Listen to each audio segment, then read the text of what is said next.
আসসালামু আলাইকুম। আচ্ছা, আশা করছি শুনতে পাচ্ছ। হ্যাঁ, হ্যাঁ স্যার শুনতে পাচ্ছি এখন। জি স্যার, শোনা যাচ্ছে স্যার। আচ্ছা, তো দেখো, আমরা আহ, আজকে আজকে তোমরা জানো যে তোমাদের যারা সিনিয়র, তাদের তোমাদের যারা সিনিয়র তাদের হচ্ছে পরীক্ষা হলো এলিজাবেথান এবং জ্যাকোবিয়ান ড্রামা। যে এইটা হলো এইটা। তো এই পরীক্ষায় প্রশ্ন কিন্তু সহজ হয়েছে, বাট যাদের ফ্রি হ্যান্ড রাইটিং দুর্বল, ফ্রি হ্যান্ড লিখতে পারে না, আবার যাদের এনাফ ইনফরমেশন নাই, শুধুমাত্র হয়তো নোটগুলি পড়ে চলে গেছে পার্ট বি সি, তারা একটু বিপাকে পড়েছে। হ্যাঁ, কারণ এবার পার্ট বি যেটা, সেটা পার্ট এ যেটা, সেটা অনেক আহ, কঠিন বলতেছে সবাই, কিন্তু আসলে কঠিন না। আমি তোমাদেরকে একটু পরিচয় করিয়ে দিই। আমি তোমাদেরকে দেখিয়ে দিচ্ছি যে কিভাবে এটা সহজ। এবং আমি এই অংশটুকু কেটে আমি ওই সিনিয়রদের ওখানেও দিয়ে দিব। তো এই সময়টাতে আমি একটু দেখি, তোমাদেরকে দেখাই কোশ্চেনটা। আচ্ছা, এখান থেকে না, আমি এটা তোমাদেরকে ডিমোটিভেট করার জন্য না, এটা তোমাদেরকে যে চ্যালেঞ্জগুলো আসতে পারে সেই চ্যালেঞ্জগুলো ফেস করতে যেতে পারো সেই জন্য আমি। আরে, এটা আবার রোটেট করা লাগবে। রোটেশন কই গেল?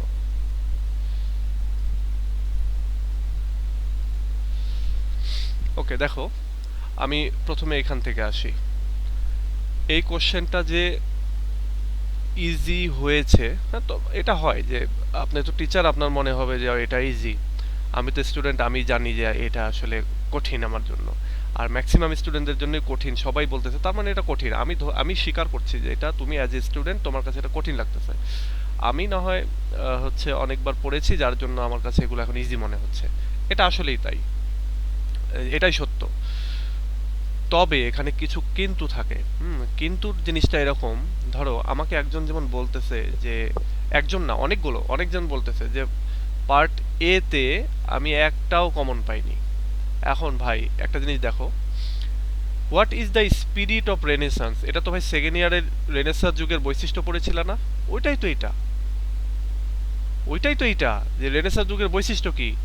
Love for beauty, love for হচ্ছে আর্ট, লাভ ফর অ্যাডভেঞ্চার, এগুলোই তো, আর এইগুলোই তো আমাদের ওই ডক্টর ফস্টাসের ভেতরে রয়েছে। তো স্পিরিট অফ রেনেসান্স এটা যদি না বুঝো, না পারো, তাহলে তো এটা কষ্ট থেকে গেল না একটা। এখানে তোমাকে কি দিয়ে তাহলে এখানে ইয়ে করা হবে? ধরো তোমার ভাত রাধা আছে, তরকারি রান্না করা আছে, এবার তুমি তুলে নিয়ে শুধু খাওয়া। এবার তুমি ঘর খুঁজে এসে বলে যে আমি তরকারি ভাত কিছুই পাইনি, অথচ ইয়ের উপরে রান্না করা আছে। এখন হাড়ির ভেতরে যে ভাত রাখা থাকে, এটা যদি তুমি না জানো, তাহলে কি বলবে আর? তো এটা হচ্ছে রেনেসান্স স্পিরিট, এটা সেকেন্ড ইয়ারের জিনিস এখানে দিয়েছে, কারণ এটা ফস্টাসের সাথে মিলে যাচ্ছে, ফস্টাস রেনেসাঁ যুগের রাইটিং। সো এটা তো খুব ইজি। ফস্টাসের ভিতরে কি কি বৈশিষ্ট্য রয়েছে রেনেসাঁর? Faustus as a renaissance hero, এটা একটু পড়োনি? একটু একটু তো পার্ট বি এর জন্য এটা পড়ার কথা তো। তো এখান থেকেই তো পড়ার কথা। এবার দেখো, why does Faustus want to see Valdes and Cornelius? Valdes এবং কর্নেলিয়াসের সাথে সে দেখা করতে কেন গেল? কারণ এটা যদি তুমি বলো যে আমি কমন পড়িনি, তার মানে তুমি ফস্টাসে একদিনও পড়োনি। ফস্টাস যে গল্পটা, এটা যদি তুমি একদিনও না পড়ো, তাহলে এটা পারবে না আর কি। এখন দেখো, what is the cause of Lady Macbeth madness? Lady Macbeth কেন পাগল হয়ে গেল? তুমি যদি ম্যাকবেথ একদিনও না পড়ো, শুধু সামারি পড়লেও এটা জানার কথা। এখন তুমি যদি এটাও না পড়ো, তাহলে আর কিভাবে তোমাকে তুমি যদি বলো যে জাতীয় বিশ্ববিদ্যালয় কঠিন করেছে, কিভাবে ভাই?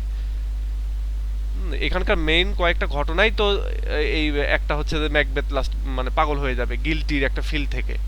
এবং সে একটা বিখ্যাত কথাও বলবে যে সৌদি আরবের সমস্ত পারফিউম দিয়ে আমার হাত ধুলেও এই হাতে রক্তের দাগ যাবে না বা রক্তের গন্ধ যাবে না। হ্যাঁ, তো এটা তো বিখ্যাত কথা, তো এখান থেকে আসতেছে, সলিলোকির মাধ্যমে বলতেছে। তাহলে এরপরে যদি বলো যে এটা কঠিন, কমন পড়েনি, তাহলে জাতীয় বিশ্ববিদ্যালয়ে কিভাবে, জাতীয় বিশ্ববিদ্যালয়ে আগের রাতে কোশ্চেন পাবলিশ করে দিতে হতো। তো আমি এটা বলতেছি না যে তোমরা কঠিন মানে কমন পড়েনি বলে তোমরা দোষ দিচ্ছি না, আমি আমি যেটা বলতেছি পড়ার ঘাটতি আছে। এখন এই ঘাটতিটা তো রাখলে এটা তো ইয়ে না। এবার দেখো যে, Why, what does Lady Macbeth pray to the spirit when she hears the approaching of Duncan? যখন ডানকান তাদের বাড়িতে আসে এবং তার হাজবেন্ড যখন ভয় মানে হচ্ছে ম্যাকবেথ চাচ্ছেন হত্যা করতে পারে তখন লেডি ম্যাকবেথ কিছু স্পিরিট বা অ্যাপারিশন যাদেরকে বলা হচ্ছে সুপারন্যাচারাল ক্যারেক্টার তাদের কাছে প্রার্থনা করতেছে যে আমাকে পুরুষ মানুষের মতো শক্তি দাও, পুরুষ মানুষের মতো সাহস দাও, যাতে আমি নিজেই খুনটা করতে পারি। তো এটা তুমি ম্যাকবেথ পড়োনি, তাই জানো না। এখন একেবারে যদি টেক্সটে না পড়ো তাহলে তো হবে না। টেক্সট বলতে কি, তুমি বাংলা সামারিটাও পড়োনি। আমি আমি যে এখনকার যে নিউ থার্ড ইয়ার বা সবাই আছে সবাইকে আমি বলে থাকি যে 70-80 টাকা করে দাম, লাইব্রেরিতে ছোট ছোট বই পাওয়া যায় এইগুলো স্টোরির ওপরই বাংলা ট্রান্সলেশন। ওইটা কেনার জন্য আমি উৎসাহ দিই এবং ওইটা একদিন দুই দিন পড়বা, দেখবা যে তোমার এই খুঁটিনাটি সব এমনি অটোমেটিক হয়ে গেছে। তো এটা যারা করনি তাদের, এই যে এখানে ধরো এখন তুমি যদি এটা বলো যে what is the agreement between Shylock and Antonio, Shylock এবং মার্চেন্ট অফ ভেনিস থেকে শাইলক এবং অ্যান্টোনিওর এগ্রিমেন্টটা কি, চুক্তিটা কি, এটা যদি না জানো তার মানে কি, আমার তো ধারণা তাহলে তুমি মার্চেন্ট অফ ভেনিস নামে যে একটা স্টোরি আছে সেটাই তো তুমি জানো না তাহলে। কারণ এখানকার মেইন কথাই হচ্ছে যে শাইলক এবং অ্যান্টোনিওর মধ্যে যুক্তিটাই হচ্ছে যে যদি অ্যান্টোনিও টাকা শোধ না করতে পারে তাহলে তার শরীর থেকে মাংস কেটে নেবে। এটা যদি না জানো তাহলে আর কি বলবো। এবার আসো, why does duke delay the judgment of Merchant of Venice. হ্যাঁ, এটা একটু তোমার কঠিন হতে পারে, হ্যাঁ, যে কেন সে দেরি করলো। এরপরেরটা কি, what is comedy of humour. Comedy of humour এটা তো জানতেই হবে। এটা যখন মানে প্রথম যে প্রশ্নটা, আমি যদি আমার আমার আমার আমার সাজেশনের কথা বলি, আমি যে সাজেশনগুলো দিয়েছি এইখান থেকেই যদি বলি,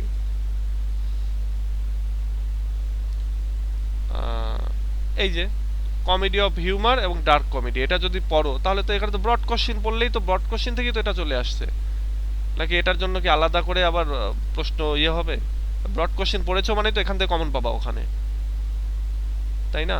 তো এটা পাওনি, এটা দুঃখজনক। তো আমি আমি এটা বলতেছি যে কোশ্চেনটা খারাপ হয়নি খুব একটা, কিন্তু তোমাদের ঘাটতির কারণে এই সমস্যাটা হয়ে গেছে। আমি এখান থেকে আবার দেখাই। এবার দেখো, এই প্রশ্নটা তোমার কাছে কঠিন লাগতে পারে, হয়তো বেন জনসন কি বলছে প্রোলগের ভেতরে এটা তুমি নাও জানতে পারো, কিন্তু বজোলা এই কার্ডিনাল এবং ফার্ডিনান্ডকে কিসের সাথে তুলনা করলো এটা জানবা না? এটা তোমার জন্য কঠিন লাগতে পারে। Ferdinand pretend to sleep in the court, কিন্তু হু ইজ ট্যান্টালাস এটা তুমি জানবা না। গোল্ডেন ক্যাসকেটে কি নাম, কি লেখা ছিল, এটা যদি না জানো তো তুমি মার্চেন্ট অফ হ্যাঁ মার্চেন্ট অফ ভেনিসে তুমি পড়োইনি তাহলে। তো এত অল্প পড়ে হবে না আসলে। এই স্টোরিগুলো পড়তে হবে এবং এই স্টোরিগুলোর কম সময়ে পড়ার সবচেয়ে ভালো উদাহরণ হচ্ছে ছোট ছোট চটি আকারের বই পাওয়া যায় লাইব্রেরিতে। মার্চেন্ট অফ ভেনিসের বাংলা ট্রান্সলেশন আছে, ডক্টর ফস্টাসের বাংলা ট্রান্সলেশন আছে, তারপরে এগুলো বইয়ের দাম 70-80 টাকা করে দাম, ম্যাক্সিমাম 100 টাকা। ম্যাকবেথের এটা আছে, লাইব্রেরিতে যে আছে এটার প্রমাণ হচ্ছে আমি আমার কাছে আছে, আমার কাছেই তো আছে এগুলো ছোট ছোট চটি বই। আমি তোমাদেরকে ছবি তুলে দেখাবো নি বইগুলো, যে কত ছোট ছোট বই। তো তোমরা যারা নিউ থার্ড ইয়ারে এবার আছো, আমি এটা এক ধরনের মানে সতর্কতাও, যে তোমরা ওই বইগুলো কিনো এবং স্টোরিগুলো বাংলায় পড়ো। বাংলায় পড়লে এই জয়া, আপনি খুঁটিনাটিগুলো মনে ভিডিওটা থাকবে, একটু আনমিউট করেন। আদারওয়াইজ সাবমিট মনে করেন। থাকবে না আসলে। তো এটা গেল। তো এখন যদি তুমি ব্রিফ কোশ্চেন, আমি যদি তোমাদেরকে উদাহরণ দিয়ে দেখিয়ে দিই, মানে সহজ কতগুলো, কঠিন কয়টা সেটা দেখিয়ে দিই। কঠিন হচ্ছে একটা, দুইটা, দুইটা কঠিন। তোমাকে দিতে হবে কয়টা? 10টা। আছে কতগুলো? মানে বাকিগুলো যেটা হয়েছে আমি আমার জন্য হয়তো বা সহজ বলতেছি, আমার জন্য কঠিন বলতেছি, তোমার জন্য অবশ্যই কঠিন, কিন্তু তাই বলে তো তুমি এটা বলতে পারো না যে একটাও কমন পড়েনি। 5টা তো কমন পড়বে, 6টা তো পড়বে, 7টা তো পড়বে। তাও যদি না পড়ে, একটা এই যে রেনেসান্স স্পিরিট এটা কমন পড়েনি, কমেডি অফ হিউমার কমন পড়েনি, গোল্ডেন ক্যাসকেট কমন পড়েনি, লেডি ম্যাকবেথ কেন পাগল হলো কমন পড়েনি, ভ্যালদেস কর্নেলিয়াসের কাছে কেন গেল ফার্স্টার সেটা কমন পড়েনি, কিভাবে হবে তাহলে? এবার আসো পার্ট বি। পার্ট বি সবাই বলতেছে খারাপ হয়নি, সবাই পার্ট বি এর ভালোই হয়েছে। তো এটা নিয়ে আমার কথা নেই, আমি একটু আরেক দিকে যাই। নেক্সট যে প্রশ্নটা সেটার দিকে যাই। প্রশ্ন তো না, নেক্সট কোশ্চেনটা আর কি, কই গেল? আর এইটাতে দেখো, এইটাতে আমাদের যে সাজেশন, মানে ক্লাউড স্কুল প্রোয়ের যে সাজেশন, সেখানে তিনটা হুবহু কমন পড়েছে। একটা হচ্ছে সুপারন্যাচারাল এলিমেন্টস, আমি দেখিয়ে দিই। আচ্ছা, এখান থেকে আগে দেখি। একটা হচ্ছে সুপারন্যাচারাল এলিমেন্টস 11 নাম্বার, আরেকটা হচ্ছে 12 number merchant of Venice tragi comedy, আরেকটা হচ্ছে স্কেচ দ্য রোল অফ বজোলা, ম্যাকিয়াভেলিন। এই তিনটা হুবহু কমন পড়েছে। দেখো আমি দেখিয়ে দিচ্ছি, মানে এটা আমি শো অফের জন্য না, আমি জাস্ট বোঝানোর জন্য। দেখো, এই যে সুপারন্যাচারাল ক্যারেক্টার ইন ম্যাকবেথ, এই যে ট্র্যাজি কমেডি হচ্ছে মার্চেন্ট অফ ভেনিস, এরপর রোল অ্যান্ড ক্যারেক্টার অফ বজোলা, এগুলো কিন্তু কমন পড়ে গেছে। এখন আরেকটা জিনিস দেখো, মজার বিষয়, একটু কোশ্চেন তো ঘুরিয়ে আসবে, তুমি অনার্সে পড়ো, তোমাকে তো একটু ঘুরিয়ে দিবেই। যেমন এখানে দেখো, comment on the inner conflict experienced by Faustus. ফস্টাসের ভেতরে একটা ইনার কনফ্লিক্ট দেখা দিয়েছিল। মানে সে শেষ পর্যায়ে গিয়ে বা তার ভেতরে একটা এরকম হয়েছিল যে পাপ করছি, ঠিক করছি না, হ্যাঁ, যা হোক যা হওয়ার তাই হবে, এরকম একটা কনফ্লিক্ট, মানে বিবেকের দংশন যেটা, সেটা শুরু হয়ে গেছিল। তো এইটা তো তোমার এই যে ইনার কনফ্লিক্ট, এটা হচ্ছে ট্র্যাজিক হিরোদের ভেতরে একটা ইনার কনফ্লিক্ট থাকে। ট্র্যাজিক হিরোর অনেকগুলো বৈশিষ্ট্য থাকে, তার মধ্যে ইনার কনফ্লিক্ট একটা। তো এখন এই একটা দিয়েই যখন এখানে বুঝিয়ে দিয়েছে, তার মানে ওই ট্র্যাজিক হিরো প্রশ্নটাই তোমাকে ইলাবোরেট করতে হবে এই ওয়েতে, ইনার কনফ্লিক্টের কথা বলে বলে ওইটাকেই তোমাকে সাজাতে হবে। যেমন এই প্রশ্নটা, তো এখন এটাকে কিন্তু বুঝতে হবে, এটা বুঝতে হবে। এরপরে আসো আরেকটা প্রশ্ন,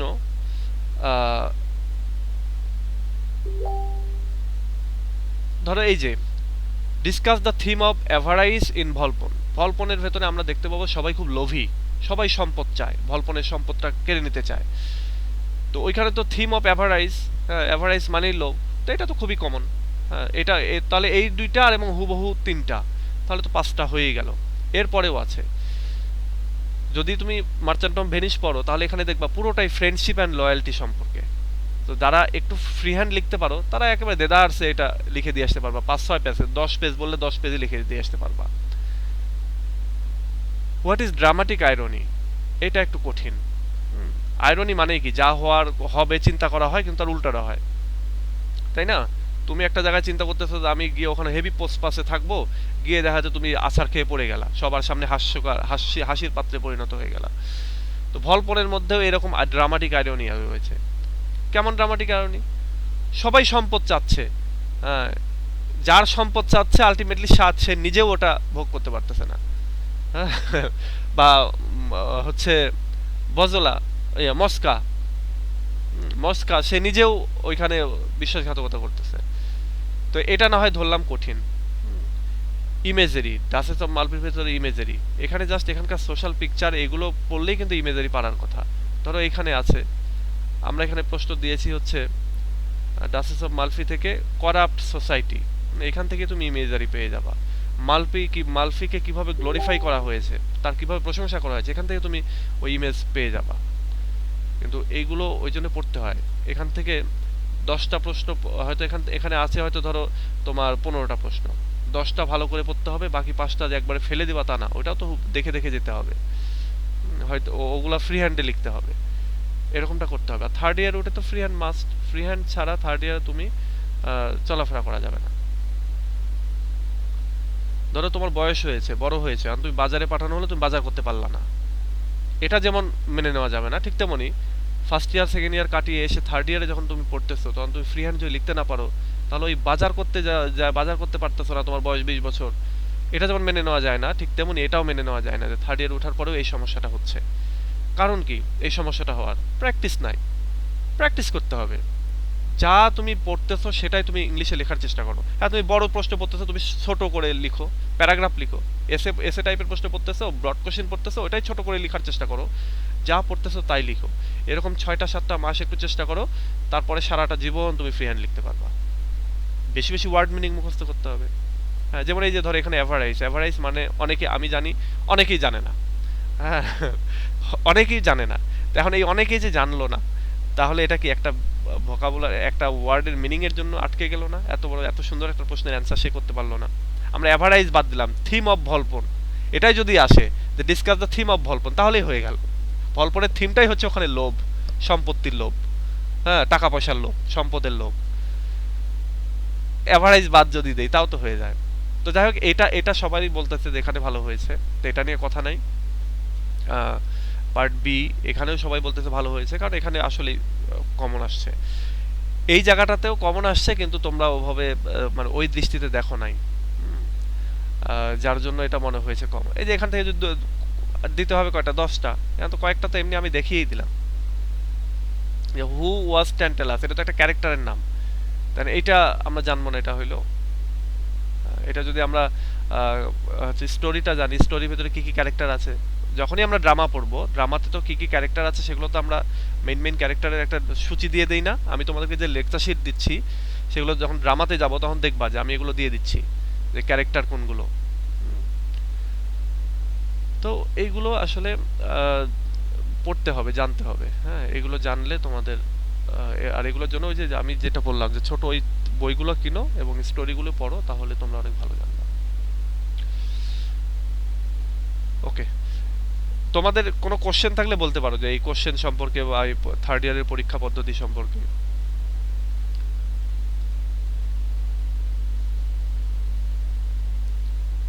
থার্ড ইয়ারের পরীক্ষা পদ্ধতির একটা ইয়ে কি, ওই যে জাতীয় বিশ্ববিদ্যালয়েও তোমাদেরকে ধরেই নিবে যে তোমরা এখন ফ্রি হ্যান্ড লিখতে পারো, এই জন্যই প্রশ্নগুলো উল্টাপাল্টা করে দিবে, ঘুরিয়ে ফিরিয়ে দিবে। আর তাছাড়াও প্রতিটা ইয়ারেই, এটা থার্ড ইয়ারে তোমার 8টা পার্ট রয়েছে, তো এর ভেতর দুইটা তিনটা পার্ট খুব কঠিন হবে। তবে এটা কিন্তু কঠিন হয়নি। হ্যাঁ, কারণ এটা আমি স্টোরি পড়ি নাই, তাই আমি পারিনি। স্টোরি পড়লে পারার কথা। আর এটা তো সেকেন্ড ইয়ারের হিস্ট্রি থেকে চলে আসছে এই প্রশ্নটা, কমেডি অফ হিউমার।